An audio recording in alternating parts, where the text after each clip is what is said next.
Assalamualaikum warahmatullahi wabarakatuh. Kembali lagi di RK Sejarah. Nah, kali ini kita akan melanjutkan materi kita tentang kerajaan-kerajaan maritim yang ada di Nusantara. Nah, pada pertemuan yang lalu kita sudah membahas tentang kerajaan-kerajaan maritim yang bercorak Hindu-Buddha di Nusantara.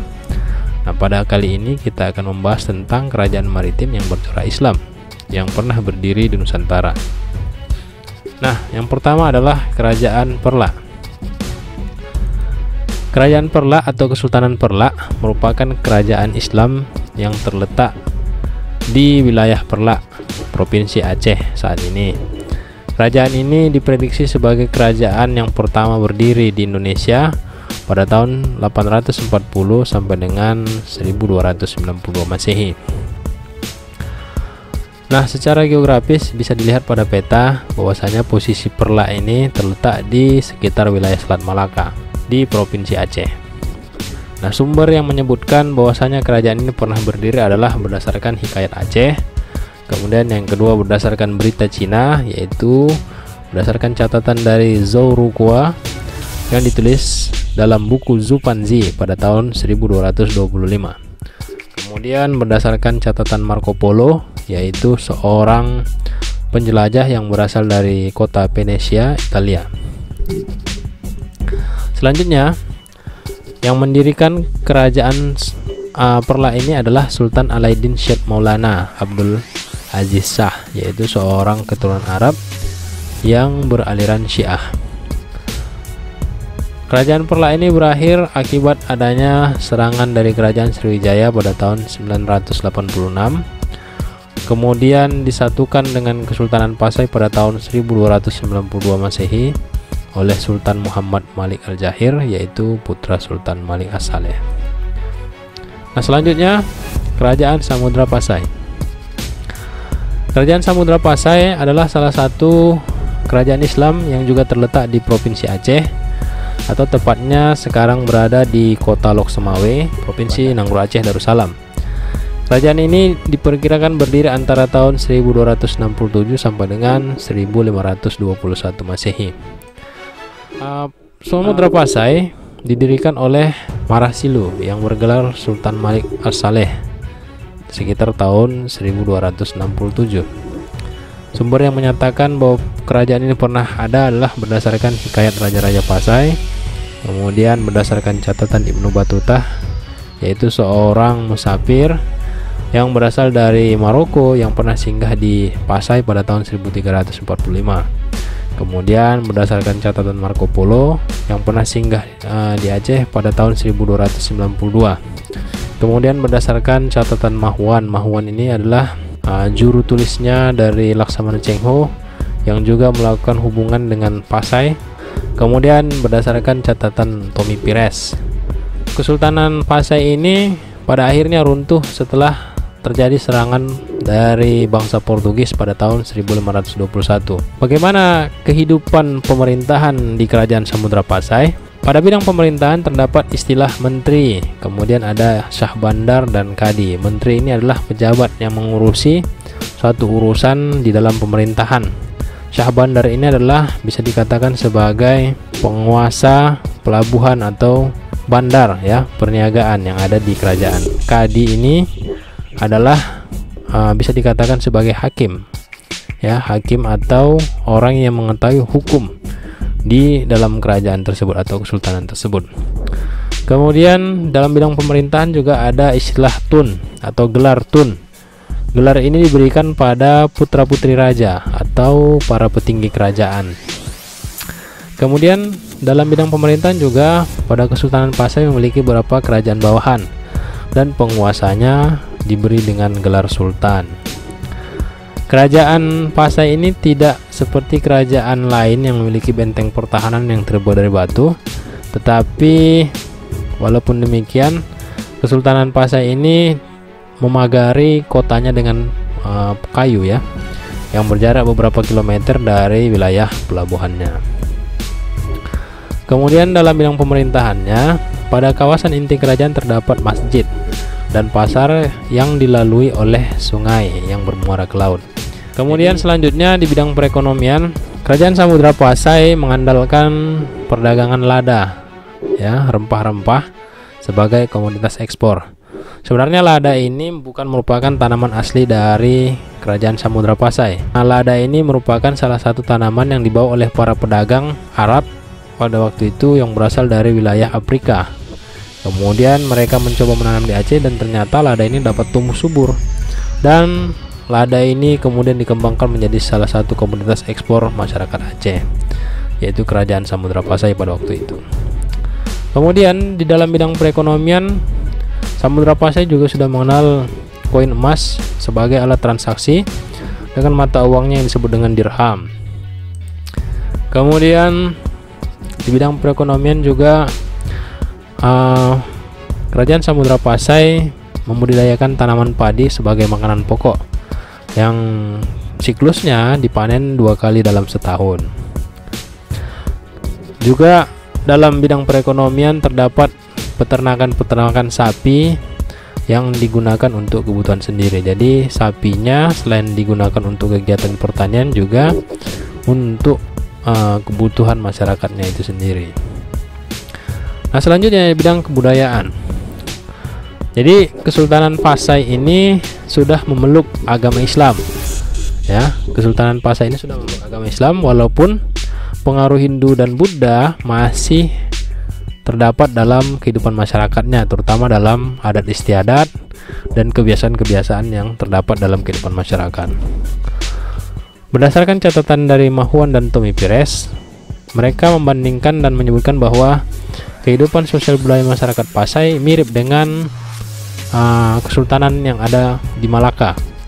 Contohnya bahasa maupun tradisi pada upacara kelahiran, perkawinan, dan kematian. Nah, ini bisa dilihat salah satu peninggalan kebudayaan, tapi ini bukan merupakan hasil dari kebudayaan Pasai, ya. Lonceng Cakradonya ini sebenarnya merupakan sebuah hadiah dari Cheng Ho, Laksamana Cheng Ho, yang pada waktu itu memiliki hubungan erat dengan Kesultanan Pasai. Jadi Cheng Ho memberikan lonceng Cakradonya ini sebagai tanda persahabatan antara wilayah Tiongkok dengan Samudra Pasai. Nah, bisa dilihat di sini juga ada koin emas. Jadi koin emas ini yang digunakan sebagai alat transaksi tadi dalam kegiatan perdagangan. Nah, salah satu bukti bahwasanya Islam itu sudah dianut di Kerajaan Samudra Pasai adalah makam atau batu nisan yang menggunakan kaligrafi berbahasa Arab. Jadi di sini salah satu contoh makam yang kita ambil adalah makam Sultan Malik As-Saleh, ya, yang sudah menggunakan batu nisan yang bertuliskan huruf-huruf Arab atau huruf kaligrafi Arab. Next. Selanjutnya adalah Kerajaan Aceh Darussalam atau yang lebih dikenal dengan Kesultanan Aceh. Nah, Kesultanan Aceh ini berdiri antara tahun 1496 sampai dengan 1903 yang terletak di utara Pulau Sumatera dengan ibu kotanya Banda Aceh. Nah, bisa dilihat pada peta. Jadi Kerajaan Aceh ini menguasai hampir bisa dikatakan seluruh wilayah Aceh yang sekarang plus ya beberapa wilayah yang ada di Sumatera dan semenanjung Malaysia, ya, semenanjung Malaka. Kesultanan Aceh ini didirikan oleh Sultan Ali Muhayyad Shah pada tahun 1496. Kemudian berakhir pada tahun 1903 setelah Aceh kalah dari Belanda. Dan Kesultanan Aceh ini merupakan kerajaan Islam terbesar di Sumatera dan Nusantara pada waktu itu. Di bidang pemerintahan terdapat beberapa poin penting yang perlu kita ketahui. Yang pertama adalah Sultan Aceh atau Sultanah Aceh merupakan penguasa atau raja dari Kesultanan Aceh, ya. Kemudian Sultanah Aceh itu diangkat ataupun diturunkan atas persetujuan oleh 3 panglima sagu dan Tengku Kadi Malikul Adil atau Mufti Agung Kerajaan. Jadi pengangkatan ataupun penurunan sultan itu tidak serta-merta bisa dilakukan sendiri oleh sang sultan sendiri.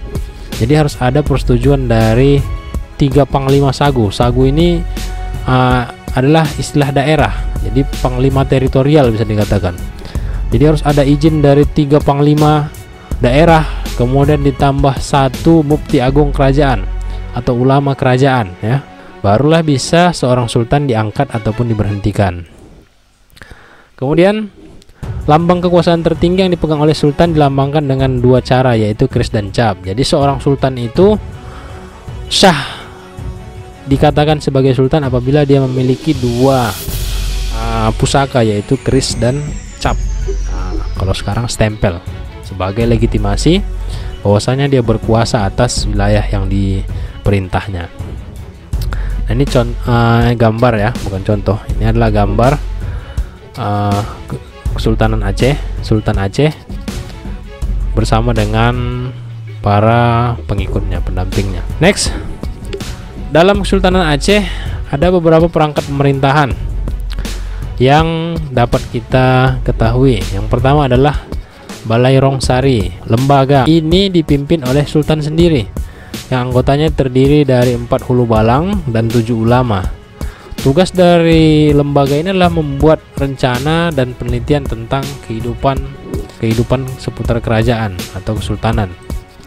Jadi mereka bertugas memberikan nasihat kepada raja.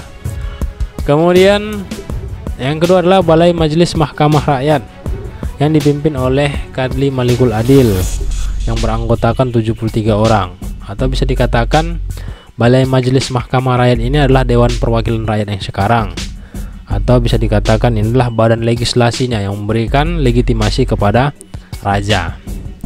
Kemudian yang ketiga ada Balai Gading yang dipimpin oleh Wazir Muadam orang kaya Laksamana Sri Perdana Menteri, atau yang disebut dengan Dewan Menteri atau kabinet kalau sekarang.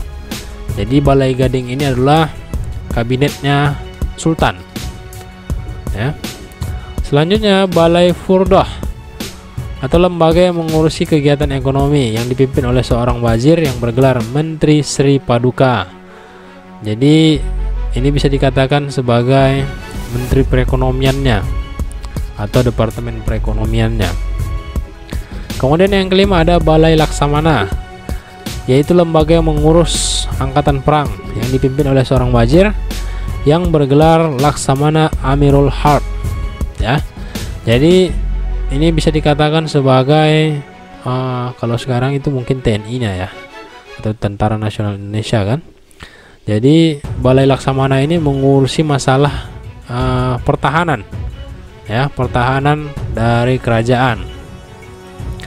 Kemudian yang keenam Balai Majelis Mahkamah, yaitu lembaga yang mengurus masalah kehakiman pengadilan yang dipimpin oleh seorang wazir yang bergelar Sri Raja Panglima Wazir Mizan. Jadi sudah ada pengadilan dan kehakiman ya di dalam pemerintahan Kesultanan Aceh. Kemudian yang terakhir adalah Balai Baitul Mal, yaitu lembaga yang mengurus keuangan dan perbendaharaan negara yang dipimpin oleh seorang wazir yang bergelar orang kaya Sri Maharaja Bendahara Raja Wazir Dirham. Jadi Balai Baitul Mal ini adalah lembaga yang berkaitan dengan masalah keuangan negara. Jadi berdasarkan perangkat-perangkat pemerintahan yang ada di sini, bisa kita simpulkan bahwasanya pada masa itu Kesultanan Aceh ini sudah berkembang sangat pesat, ya, sudah sangat terstruktur pemerintahannya. Jadi tidak main-main kerajaannya. Maka tidak bisa kita pungkiri bahwasanya Aceh ini kemudian menjelma menjadi sebuah kerajaan yang besar dan dapat bertahan kurang lebih dari hampir 200 tahun ya. Selanjutnya pejabat tinggi kesultanan. Jadi tadi ada lembaga-lembaganya, selanjutnya ini ada pejabat-pejabatnya.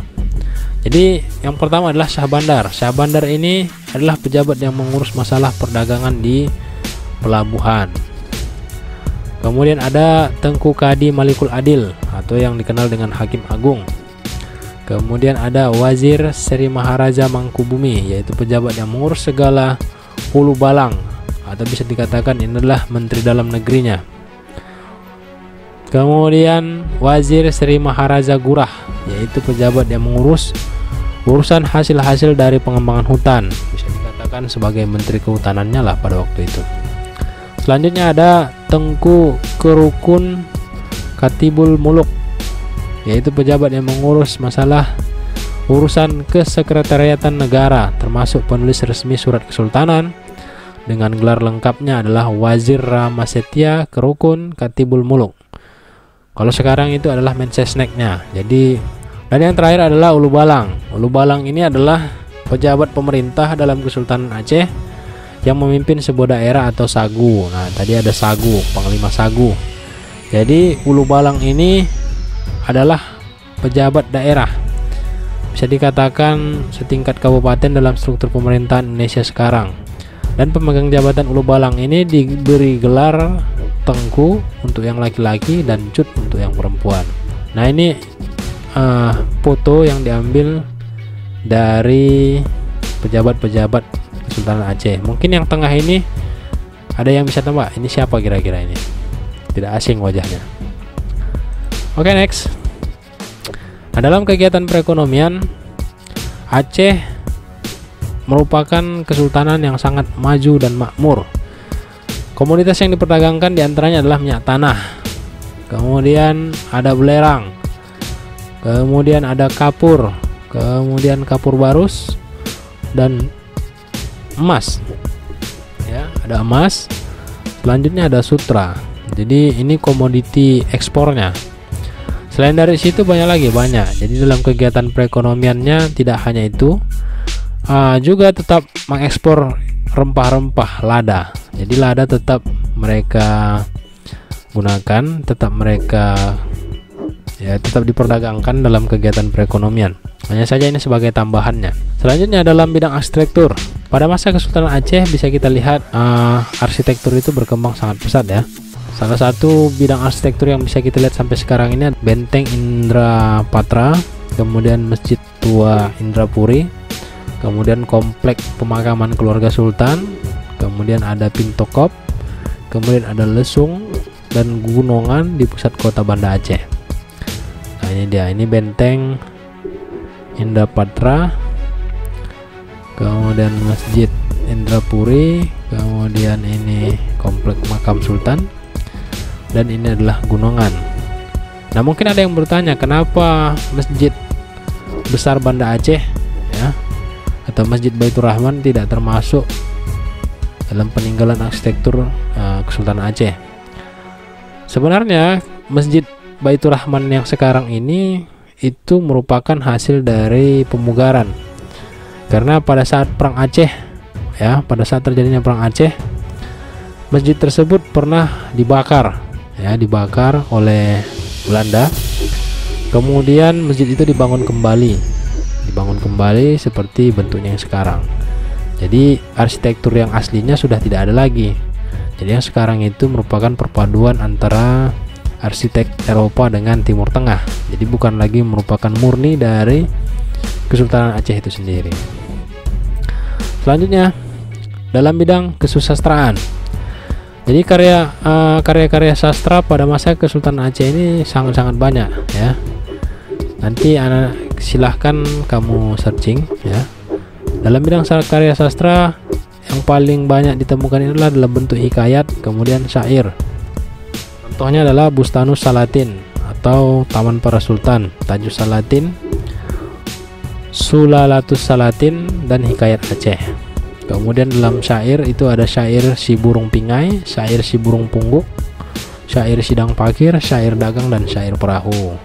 Nah, tokoh-tokoh dalam kesusastraan yang paling terkenal itu adalah Syekh Nuruddin Ar-Raniri, kemudian Hamzah Pansuri. Dalam bidang keagamaan juga tidak kalah. Kesultanan Aceh ini banyak melahirkan tokoh-tokoh yang pemikiran-pemikirannya, yang karya-karyanya sangat bisa diandalkan.